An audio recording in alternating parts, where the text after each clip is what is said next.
Welcome to Yasar life style. Rajini நடிச்சது காலா. இன்றைக்கி நம்ம செய்ய போகிறது மட்டன் கோலா. வாங்க ரெசிபிக்குள்ளே போகலாம்.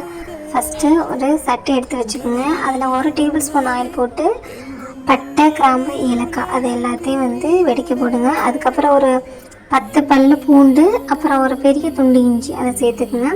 அப்புறம் 1 டீஸ்பூன் அளவுக்கு கசகசா, அது கசகசா இருந்தால் சேர்த்துக்குங்க, இல்லைன்னா விட்டுருங்க, நோ ப்ராப்ளம். அடுத்து ஒரு 5லேருந்து 6 வரமிளகா உங்கள் காரத்துக்கு ஏற்ற மாதிரி நீங்கள் சேர்த்துக்கோங்க. அதுக்கப்புறம் 1 டேபிள் ஸ்பூன் அளவுக்கு சோம்பு, அப்புறம் 1 டீஸ்பூன் மிளகு, 1 டீஸ்பூன் சீரகம். சீரகத்தை விட சோம்பு அதிகமாக சேர்க்கணும், அப்போ தான் நல்லாயிருக்கும். அடுத்து 2 டேபிள் ஸ்பூன் பொட்டுக்கடலை அது சேர்த்துக்கோங்க. சேர்த்துட்டு இது எல்லாத்தையும் வதக்குங்க. அதுக்கப்புறம் ஒரு 6 டேபிள் ஸ்பூன் தேங்காய் சேர்த்துக்கோங்க. அதாவது ஒரு அரை மூடி தேங்காய். இது 1/4 கிலோ மட்டனுக்கு இந்த எல்லாத்தோட அளவு. ஸோ இது கரெக்டாக இருக்கும். ஸோ எல்லாத்தையும் போட்டு வதக்கிட்டு அதுக்கப்புறம் ஒரு 2 மீடியம் சைஸ் வெங்காயம் எடுத்துக்கோங்க. அதையும் வதக்கணும். இது எல்லாத்தையும் ரொம்ப போட்டு வதக்கக்கூடாது, லைட்டாக தான் வதக்கணும்.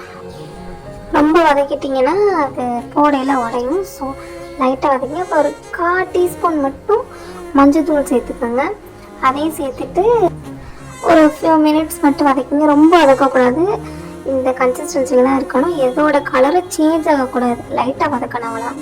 அப்புறம் ஒரு 1/4 கிலோ கீமா மட்டனாக இருந்தாலும் சரி, இல்லை இந்த மாதிரி போன்லெஸ் மட்டனாக இருந்தாலும் சரி, அதை எடுத்துகிட்டு அதையும் வதக்குங்க.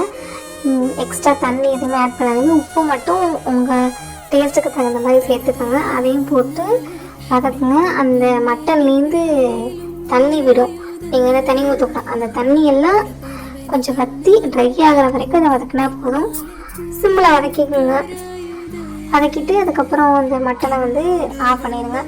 யாருக்கெல்லாம் மட்டன் கோலா பிடிக்குமோ அவங்களாம் ப்ரௌன் கலர் ஹைட் பண்ணி கமெண்ட் பண்ணுங்கள். ஓகே, அதுக்கப்புறம் வதக்கி அதையும் தனியாக ஒரு சைடு எடுத்து வச்சுங்க. இதெல்லாம் ஆறுனதுக்கப்புறம் கொஞ்சம் கொஞ்சமாக மிக்ஸி ஜாரில் போட்டு ரொம்ப நைஸாக அரைச்சிடாதீங்க, அதே இடத்துல ரொம்ப குறகுறப்பாக அரைச்சிடாதீங்க.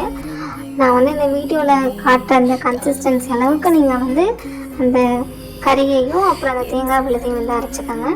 அப்போ தான் சாப்பிடும்போது நல்லாயிருக்கும். இல்லைன்னா ரொம்ப அது ஒரு மாதிரி கட்லெட் டேஸ்ட்டில் போயிடும். ஸோ அப்படி இல்லாமல் இந்த மாதிரி பக்குவத்தில் அரைச்சி ஒன்று ஒன்றா போட்டு நீங்கள் டீப் ஃப்ரையும் பண்ணிக்கலாம், ஷாலோ ஃப்ரையும் பண்ணிக்கலாம்.